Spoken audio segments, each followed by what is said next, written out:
The power rule states that when we have a variable and an exponent, we should multiply the variable by that exponent and subtract 1 from the exponent. In the case of x to the power of 3, we multiply x by 3 and subtract 1 from the exponent, leaving us with 3x squared.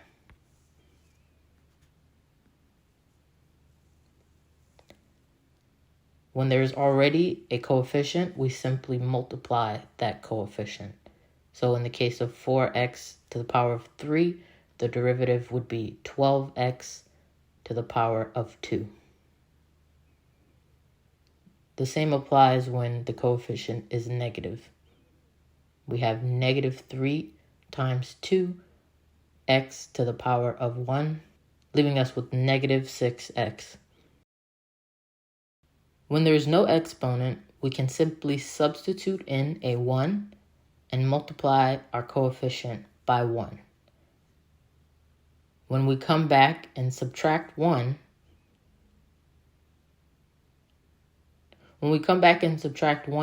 that will leave us with 0.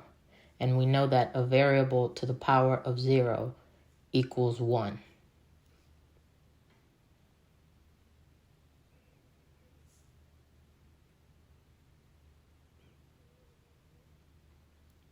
Moving on to the chain rule, the derivative of f of g of x is the derivative of f of x, g of x, times the derivative of g of x.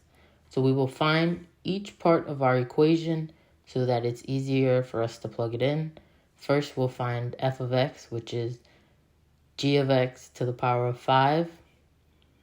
The derivative of that would be 5 times g of x to the power of 4, using the power rule.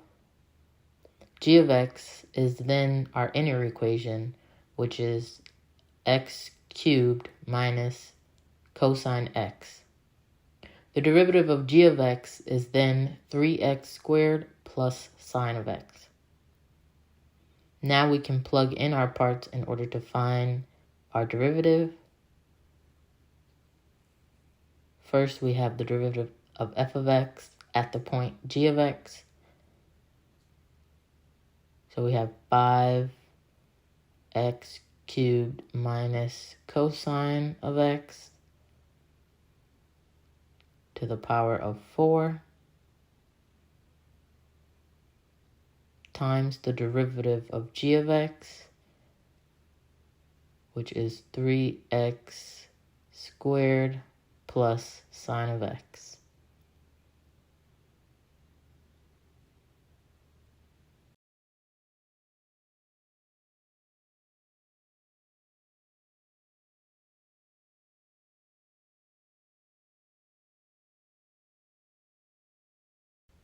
Moving on to the quotient rule, which helps us solve for derivatives of equations that look like this. The quotient rule states that the numerator is f of x and the denominator is g of x, and in order to find the derivative, you must take g of x times the derivative of f of x minus f of x times the derivative of g of x over g of x squared. So again, we'll find the parts of our equation. F of x is 2x plus 5, our numerator, and the derivative of f of x is then 2.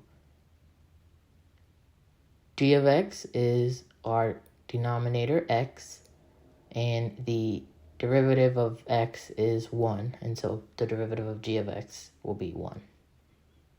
Now we can plug our equations in, starting with g of x and the derivative of f of x, which comes out to 2x. Then we will subtract f of x times the derivative of g of x,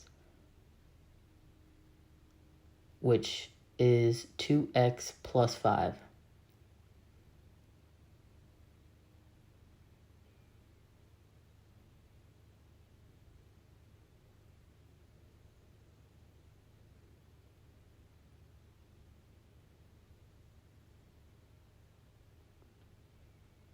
Now we will put that over g of x squared, and g of x is x, and so our denominator is now x squared.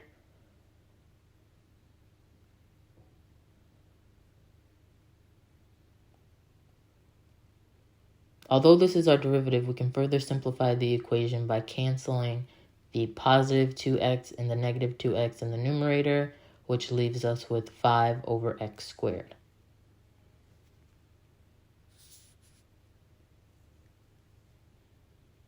Moving on to the chain rule. The chain rule states that when you have an equation that can be represented as f of x times g of x, the derivative of that equation is f of x times the derivative of g of x plus the derivative of f of x times g of x. So now we'll split our equation into our 4 parts, starting with f of x, which will be that first term, negative x cubed. The derivative of f of x is then negative 3x squared using the power rule. G of x is then the second term that's in the parentheses, 3x to the power of 4 minus 2. Then the derivative of g of x will then be 12x to the power of 3. And we lose the negative 2 since it doesn't have an exponent.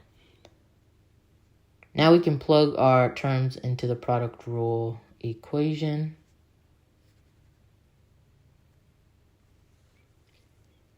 First we have f of x times the derivative of g of x, which is negative x to the power of 3 times 12 to the power of 3.